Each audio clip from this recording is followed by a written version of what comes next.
Bible में लिखा है, जीव के वश में मृत्यु और जीवन दोनों होता है।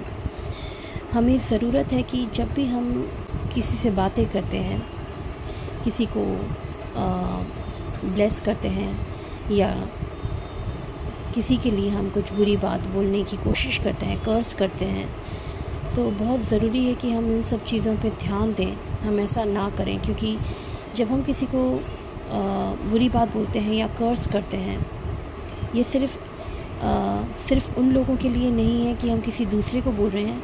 इवन अगर आप गलत बातें अपने आप के लिए भी बोल रहे हैं तो भी वो सही बात नहीं है, क्योंकि जो भी बातें आप बोलते हैं वो चीज़ें जो हैं आपके जीवन में वर्क करना शुरू कर देगा।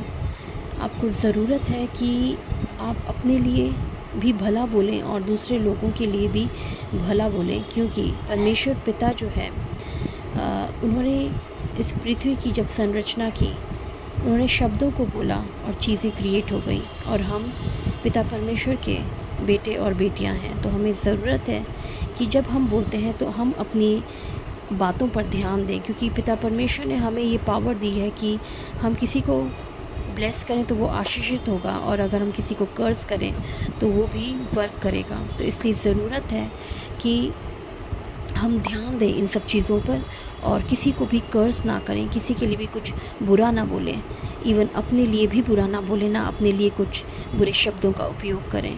लोगों को हम ब्लेस करें, आशीषित के शब्द बोलें जिससे कि उनका भला हो, और अपने लिए भी अच्छे शब्दों का प्रयोग में लेके आएँ।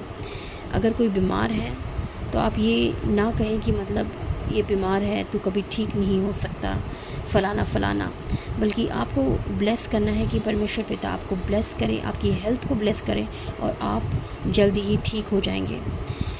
जीभ जो है बहुत ही ताकतवर है और इसको आप यूज़ में लाना सीखें। पवित्र आत्मा आपको गाइड करेगा जब आप पूर्ण रूप से वचनों के ऊपर ध्यान देंगे, पवित्र आत्मा की गाइडेंस पे चलेंगे और वचनों को अपने अंदर भरेंगे, तो ये सारी चीज़ें जो हैं आपको चीज़ें बोलना सिखाएगा। बोलना, करना, किस तरीके से क्या करना है आपके जीवन में अप्लाई करना सिखाएगा। तो ज़रूरत है कि अपने शब्दों पर नियंत्रण करें।